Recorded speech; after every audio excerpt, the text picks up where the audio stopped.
প্রাথমিক বিদ্যালয় শিক্ষক সেলিনা বেগম এবছর নতুন জয়েন করেছেন বিদ্যালয়টিতে।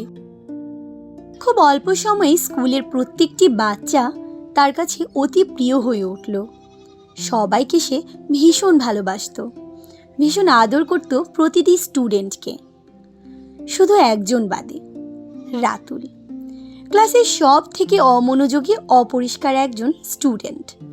তার পোশাক থেকে শুরু করে মাথার চুল অবধি সব সময় অপরিষ্কার ও অগোছালো থাকত। ক্লাস চলাকালীন সব সময় তার চোখ থাকতো বাহিরের দিকে। শিক্ষকের ধমক খেয়ে শিক্ষকের দিকে দৃষ্টি থাকলেও তার মন থাকতো অন্যত্র। প্রতিদিনই ক্লাসে পড়া না পারা, অন্যান্য বাচ্চাদের হাসির পাত্র হওয়া, মিসের খারাপ উদাহরণগুলোতে রাতুলকে সংযোগ করা, অপমান অপদস্থ, এ যেন তার নিত্যদিনের সঙ্গী ছিল। খুবই শান্ত স্বভাবের ছিল রাতুল। কোনো প্রতিবাদী মনোভাব তার মধ্যে ছিল না।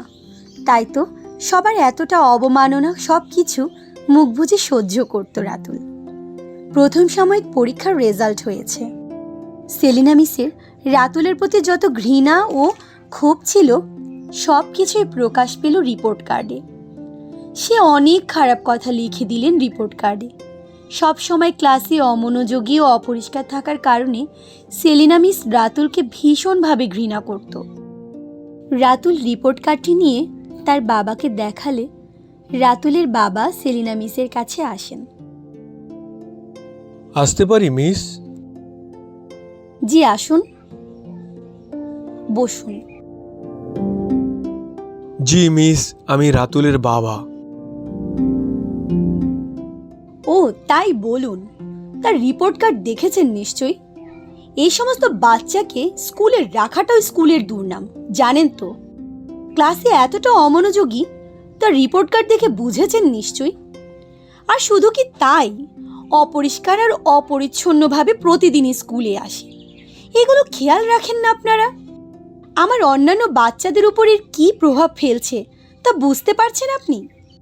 আপনার কথা না হয় বাদই দিলাম, বাচ্চার মায়ের তো সমস্ত জিনিসগুলো খেয়াল রাখা উচিত নাকি? রাতুলের মা রাতুলকে স্কুলে তো অন্তত পরিষ্কার পরিচ্ছন্ন পাঠাতে পারে। মিসের কথাগুলো শুনে রাতুলের বাবার চোখ টলমল করছে। রাতুলের মা নেই, 2 মাস হলো গত হয়েছে। কথাটা শুনতেই মিস কেমন যেন হিম হয়ে গেল। রাতুলের বাবা রাতুলের আগের সব রেজাল্টগুলো মিসের হাতে তুলে দিলেন। মিস দেখলেন আগের সব ক্লাসে প্রত্যেকটি পরীক্ষায় প্রথম স্থান অধিকার করেছে রাতুল, এবং রেজাল্ট কার্ডগুলোতে কত প্রশংসনীয় কথা রাতুলকে নিয়ে। অত্যন্ত বুদ্ধিমান একজন ছেলে, আমরা গর্বিত রাতুলকে পেয়ে, আরও কত ভালো ভালো কথা লেখা। তারপর আবার রাতুলের বাবা বলতে লাগলেন,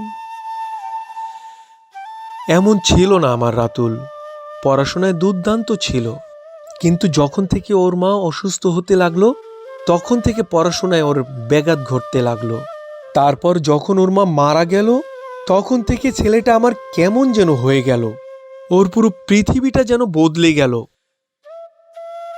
সব কথা শুনে মিস তার চোখের পানি রাখতে পারলেন না। এই ছেলেটাকে এতদিন ধরে সে ঘৃণা করে আসছে, সকলের সামনে হেয় প্রতিপন্ন করে আসছে, আর রাতুল সব সময় মুখ বুজে সব কিছু সহ্য করে গেছে, একটা প্রতিবাদ পর্যন্ত করেনি। এরপর থেকে মিস আর কখনো রাতুলের সাথে দুর্ব্যবহার করতো না, বরং রাতুল ক্লাসে পড়া না পারলে তাকে আলাদা করে শিখিয়ে দিত।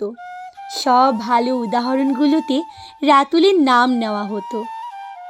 মিসের এমন সাপোর্টে আস্তে আস্তে রাতুল পরিবর্তন হতে লাগলো। এখন সে ক্লাসে পরিষ্কার পরিচ্ছন্নভাবে আসে, প্রতিদিন পড়া পারে।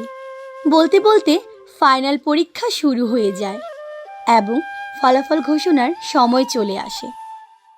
রাতুল ক্লাসে আবার প্রথম স্থান অধিকার করে। ক্লাসের অন্তিম দিনে সকল স্টুডেন্ট মিসের জন্য উপহার নিয়ে আসে। রাতুলও তার ব্যতিক্রম নয়, সেও তার মিসের জন্য কিছু নিয়ে এসেছে। অনেকগুলো দামি উপহারের মধ্য থেকে কাগজে মোড়ানো একটি কম দামি উপহার মিস বের করে তা খুলল। উপহারটি ছিল রাতুলের দেয়া। সবাই রাতুলের দেওয়া উপহারটি দেখে হাসাহাসি করতে লাগলো। রাতুল তাই লজ্জায় মাথা নিচু করে দাঁড়িয়ে রইল। মিস দেখল মোড়ানো কাগজটির ভেতরে রয়েছে অর্ধেক বোতল আতর আর একটি জীর্ণ শীর্ণ বালা। মিস এবার বালাটি হাতে পরে নিল আর আতরের মুখ খুলে কিছুটা আতর শরীরে মেখে নিল। এটা দেখে এবার রাতুল মিসের কাছে এলো। ভয়ে ভয়ে সে মিসকে বলল,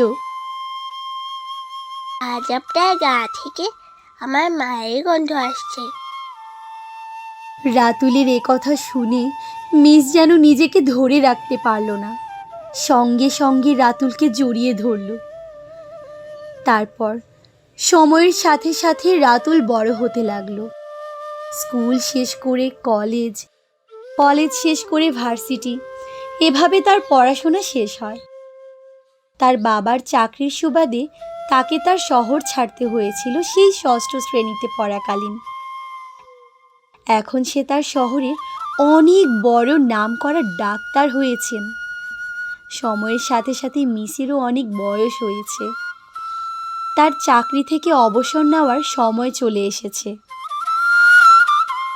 চাকরি থেকে অবসর নেওয়ার পর এখন মিসের বেশিরভাগ সময় কাটে বাড়িতে বই পড়ে। রাতুলের দেওয়া তার মায়ের জীর্ণ শীর্ণ বালাখানা এখনও মিসের হাতে পরনে রয়েছে। মিস এখনও রাতুলকে ভুলতে পারেনি।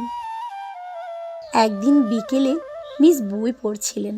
হঠাৎ তার কাছে একটি চিঠি এলো, রাতুলের লেখা। সে এখন শহরের মস্ত বড় ডাক্তার হয়েছে। তার বিয়ে ঠিক হয়েছে।